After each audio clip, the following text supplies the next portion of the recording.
नमस्कार सर्वांना, श्री स्वामी समर्थ. आजच्या व्हिडिओमध्ये आपण आदित्य रानबाई यांची कथा ऐकणार आहोत. चला तर मग. आज आहे पौष महिन्यातील रविवार, सूर्यनारायणाचे व्रत करण्याचा दिवस. हे व्रत करत असताना आपल्याला आदित्य रानबाईची कथा सुद्धा वाचावी लागते किंवा ऐकावी लागते आणि किंवा ती कुणाला तरी सांगावी सुद्धा लागते. तर आजच्या व्हिडिओमध्ये मी तुम्हाला आदित्य रानबाईची कथा सांगणार आहे. तुम्ही देखील श्रवण करा किंवा तुम्ही देखील वाचन करू शकता. आटपाट नगरात एक ब्राह्मण राहत होता. तो रोज समिधा, फुलं, दुर्वा आणावयास रानात जात असे. तिथं नागकन्या, देवकन्या वसा वसत होत्या. ब्राह्मणाने त्यांना विचारलं, कसला वसा वसता? तो मला सांगा. तुला रे वसा कशाला हवा? उतशील मातशील घेतला वसा टाकून देशील. ब्राह्मण म्हणाला, उतणार नाही, मातणार नाही, घेतला वसा टाकणार नाही. तेव्हा त्या म्हणाल्या, श्रावण माशी पहिल्या आदित्यवारी न बोलता उठावं, सैचल वस्त्रासहित स्नान करून अग्रोदक पाणी आणावं, विड्याच्या पानावर रक्तचंदनाची आदित्य रानबाई काढावी, 6 रेगाचं मंडळ करावं, 6 सुतांचा तातू करावा, त्यास 6 गाठी द्याव्यात, पान फुलं व्हावं, पूजा करावी, पानाचा विडा, फुलांचा झेला, दशागंगांचा धूप, गूळ खोबऱ्याचा नैवेद्य दाखवावा, 6 मास चाळावी, 6 मास पाळावी, मागे रथसप्तमीस संपूर्ण करावी, संपूर्णास गुळाच्या पोळ्या, बोरण्यांची खीर, लोणकड तूप असावं, मेहून जेवू सांगावं, असेल तर चिरगुळी द्यावी, नसेल तर जोड गळसरी द्यावी, तेही नसेल तर 2 पैसे दक्षिणा द्यावी आणि आपल्या वशाचं उद्यापन करावं. असा वसा ब्राह्मणाने केला. त्याला सूर्यनारायण प्रसन्न झाला. भाग्यलक्ष्मी आली. तेव्हा राजाच्या राणीने ब्राह्मणास बोलावून पाठविले. ब्राह्मण खूप घाबरला, थरथर कापू लागला. तेव्हा राणी म्हणाली, घाबरू नका, कापू नका. तुमच्या मुली आमच्या सेवेत द्या, आमच्या येथे द्या. आमच्या गरिबांच्या मुली तुमच्या घरी कशा द्याव्यात? दासी कराल, बटीक कराल? राणी म्हणाले, बटीक करीत नाही, राजाची राणी करू, प्रधानाची राणी करू. मार्गेश्वरच्या महिन्यात ब्राह्मणाने लग्न करून मुली दिल्या. एक राजाच्या घरी दिली, एक प्रधानाच्या घरी दिली. मग गेल्या पावली मुलीचा समाचार घेतला नाही. 12 वर्षांनी समाचारच ब्राह्मण निघाला. राजाच्या घरी लेकीनं बसावयास पाठ दिला. पाय धुवायला पाणी दिलं. म्हणाली, बाबा गूळ खा, पाणी प्या. ब्राह्मण म्हणाला, गूळ खात नाही, पाणी पित नाही. आधी माझी कहाणी करावयाची आहे, ते तू ऐक. तुमची कहाणी ऐकायला मला वेळ नाही. राजा पारधीला जाणार आहे, त्याला जेवायला उशीर होईल. त्याच्या मनात राग आला. तोच राग मनात धरून ब्राह्मण तिथून निघाला आणि प्रधानाच्या घरी आला. वडिलांना पाहताच लेकीनं बसावयास पाठ दिला. पाय धुवायला पाणी देऊन गूळ पाणी दिलं. गूळ खात नाही, पाणी पित नाही, माझी कहाणी करायची आहे, तू अगोदर ऐक. तुमची कहाणी नको ऐकू तर कोणाची ऐकू? ती घरात गेली. उतरंडीची 6 मोत्या आणली. तिने 3 आपण घेतली व 3 वडिलांच्या हातात दिली. वडिलांनी सांगितलेली कहाणी मन लावून एकाग्रतेने ऐकली. नंतर जेवून खाऊन वडील आपल्या घरी निघाले. बायकोनं मुलींचा समाचार विचारला. जिनं कहाणी ऐकली नाही ती गरीब आणि दुःखी कष्टी झाली आणि जिनं कहाणी ऐकली ती मोठ्या सुखात आहे.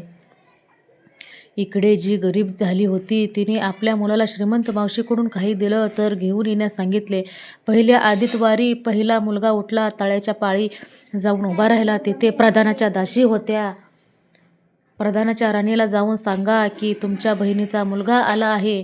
कसा आला आहे, काय आला आहे? फटकं नेसलं आहे, तुटकं पांघरलं आहे, तळ्याच्या पाळीला उभा राहिलेला आहे. परसदारानं घेऊन या. परसदारानं घेऊन आल्या. नाहू माकू घातलं, पितांबर नेसायला दिला, जेवू खाऊ घातलं, कोहळा पांघरून होऊन मोहरा भरल्या व सांभाळून घरी घेऊन जाण्यास सांगितलं. वाटेनं जात असता सूर्यनारायण माळ्याच्या रूपानं आला व हातातला कोहळा काढून नेला. घरी जाताच आईनं विचारलं, मावशीनं काय दिलं रे? देवानं दिलं पण कर्मानं नेलं. कर्माचं फळ उभं राहिलं. मावशीनं दिलं पण ते सर्व गेलं. दुसऱ्या आदितवारी मुलगा गेला. प्रधानाच्या राणीनं त्याला घरी नेलं. नाऊ माकू घातलं, नेसायला पितांबर दिला, जेवू खाऊ घातलं, काठी पोखरून होऊन मोहराने भरून दिली व न विसरता सांभाळून घरी नेण्यास सांगितली. वाटेत सूर्यनारायण गोरख्याच्या रूपानं आला व काठी काढून घेतली. घरी गेला. घडलेली गोष्ट राणीला सांगितली. दैवानं दिलं पण कर्मानं नेलं. तिसऱ्या आदितवारी तिसरा मुलगा गेला. तळ्याच्या पाळी उभा राहिला. त्यालाही पहिल्यासारखं प्रधानाने घरी नेऊन त्याचा योग्य आदर सत्कार केला व नारळ पोखरून होना मोहराने भरून दिला व सांभाळून घरी नेण्यास सांगितले. घरी जाताना विहिरीच्या काठी नारळ ठेवून पाणी प्यायला विहिरीत उतरला. तोच नारळ गडगडत विहिरीत पडला. घरी जाऊन आईला म्हणाला, आई ग, मावशीनं दिलं पण दैवानं ते सर्व बुडालं. चौथ्या आदितवारी चौथा मुलगा गेला. तळ्याच्या पाळी उभा राहिला. त्यालाही पहिल्यासारखंच राणीनं घरी नेलं. त्याच्या योग्य आदर सत्कार केला. त्याला दह्याची शिदोरी होना मोहरा घालून बरोबरी दिली. सूर्यनारायण घारीच्या रूपाने आला व शिदोरी घेऊन गेला. घरी येऊन आईला सांगितलं. आई, मावशीने दिलं, पण दैवानं ते सर्व नेलं. पाचव्या आदितवारी आपण उठली. तळ्याच्या काठी उभी राहिली. दासीनं तिचा निरोप तिच्या बहिणीला सांगितला. बहिणीनं तिलाही परसदारानं घरी नेलं. न्हाऊ माकू घातलं. साडी चोळी नेसायला दिली. प्रधानाची राणी आदितवारची कहाणी करू लागली. काय वसा करतेस ते मला सांग. बहीण म्हणाली, वडिलांची कहाणी ऐकली नाहीस म्हणून तुला दारिद्र्य आलं. राजाच्या राणीनं यावर उपाय विचारला. तेव्हा तिनं वसा सांगितला. ती बहिणीच्या घरी राहिली. श्रावणात सांगितल्याप्रमाणे सूर्यनारायणाची पूजा केली. इकडे राजाला भाग्य आलं. राजाने छत्र चामरं देऊन बोलावणं केलं. राजा येताच ती घरी जायला निघाली. एकमेकींना बहिणींनी आहेर केले. वाटेत निघाली. पहिल्या मजले स्वयंपाक केला. राजाला वाढलं, मुलांना वाढलं. आपण पान वाढून घेतलं. तोच कहाणीची आठवण झाली. हाकारा केला. डांगोरा पिटला. कोणी उपाशी आहे का शोधण्यास सांगितलं. कोणी उपाशी नव्हता. वाटेत एक मोळी विक्या चालला होता. त्याला कहाणी ऐकायला बोलवलं. तो मोळी म्हणाला, तुझ्या बाईची कहाणी ऐकून मला काय फळ, माझं पोट भरलं पाहिजे. असं म्हणून तो राणीकडे आला. राणीनं 6 मोते घेतले. 3 त्याला दिली व 3 आपल्या हातात ठेवली व मनोभावे कहाणी सांगितली. त्याने मोठ्या भक्तीने ती ऐकली. त्याची मुळी सोन्याची झाली. तो म्हणाला, कहाणी ऐकल्याचं एवढं फळ, मग वसा केल्यास किती मोठं फळ मिळेल.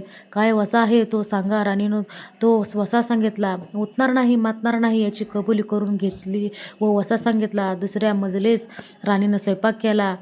मुलांना राजाला वाढलं. आपलं पान वाढून घेताच कहाणीची आठवण झाली. हाकारा करून कोणी उपाशी नाही ना याचा शोध घेतला. माळ्याच्या विहिरीत पाणी लागत नव्हतं. त्याचा माळा पिकत नव्हता. असा एक माळी चिंता करीत बसला होता. त्याला कहाणी ऐकण्यास बोलावलं.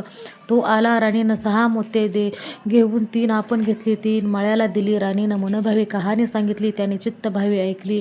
माळा पिकू लागला. विहिरीला पाणी आलं. तो म्हणाला, कहाणी ऐकल्यावर एवढं मोठं फळ, मग वसा घेतल्यास काय फळ, काय वसा असेल तो मला सांगा. मग राणीनं त्याला वसा सांगितला.